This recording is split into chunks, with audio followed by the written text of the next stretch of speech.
Ready. জয় ভীম, জয় ভারত, জয় সংবিধান।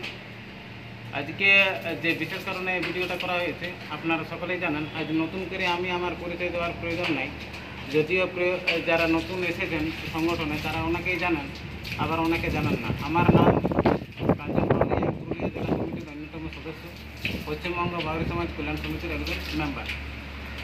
একটা কথা আছে যে যারা পরিযায়ী শ্রমিক হিসেবে, আমরা তো সবাই পরিযায়ী শ্রমিক হিসেবে আজকে পেটের গায়ে পড়ুন বা মা বাবার সুখ স্বাচ্ছন্দ্যে জীবনযাপন করার জন্যে আমরা অনেকে পরিযায়ী শ্রমিক হিসেবে মানে পরিচিত হয়ে গেছি।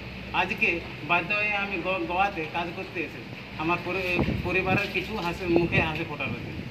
আপনারা সকলেই জানেন আজকে আমরা এখানে কেন এসেছি। যদি পুরুলিয়াতে সেরকম কোনো কর্মসংস্থান থাকতো, কাজ থাকতো, তাহলে আমাদেরকে আর গোয়া আর হিলি আর দিল্লি করে বলতে হতো না।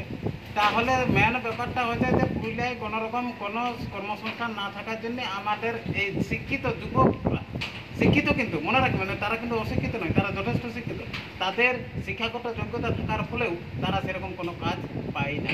আমি সংগঠনের কাছে বিশেষভাবে অনুরোধ করব যে আপনারা এই বিষয়টি একটু দেখবেন এবং তার সঙ্গে সঙ্গে একটা জিনিস জানান যে একটা বিরাট বড় পুরুলিয়াটা একটা চক্রান্ত চলছে। কীরকম চক্রান্ত আপনারা সকলেই জানেন যে রঘুনাথপুর ব্লকে অন্তর্গত একটা যে কোম্পানি লঞ্চ হয়েছে সাম স্টিল, সেখানে লেখা রয়েছে কি, আমার কাছে তার প্রমাণ আছে, যদি কেউ প্রমাণ দেখতে আমি প্রমাণ করবো। আমাকে আমার সংগঠনের, এমনকি সংগঠনের বাইরে অনেকেই জানে যে কাঞ্চনের নাম্বারও জানে, কাঞ্চন কুইক সমস্ত কিছু। যদি কারো কোনো প্রমাণ চাই আমাকে ফোন করে বলবেন।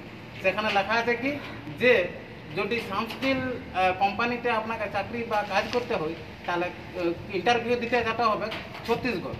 মানে কি একটা প্ল্যান তৈরি করে রেখেছে ভাবে দেখুন। যে আমাদের সমাজের মানুষেরা, বিশেষ করে বাউরি সমাজের মানুষেরা সবাই কিন্তু খেটে খাওয়া মানুষ।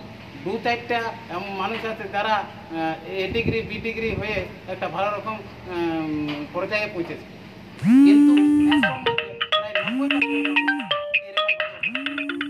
আমরা সেইভাবে পরিচিত পাচ্ছি না বা সেইভাবে পরিচয় দিচ্ছি না।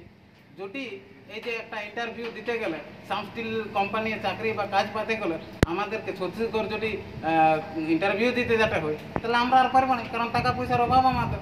হ্যাঁ, তাহলে যদি পুরুলিয়া জেলাতে যদি কোম্পানিটা লঞ্চ হচ্ছে তাহলে পুরুলিয়া জেলাতে কেন না ইন্টারভিউটা হচ্ছে। একটা বিরাট প্ল্যান যাতে আমার পুরুলিয়া জেলার মানুষেরা, বিশেষ করে বাউরি সমাজের মানুষেরা কোনো কাজ না পায়। তাই আমি সংগঠনের কাছে দৃষ্টি আকর্ষণ করবো যে এই বিষয়ে আপনারা অতি শীঘ্রই রঘুনাথপুর ব্লকের যে কোম্পানি সেখানে ডেপুটেশন দিন। বাস, আর বিশেষ কিছু বলার নেই। জয় ভীম, জয় ভারত, জয় সংবিধান।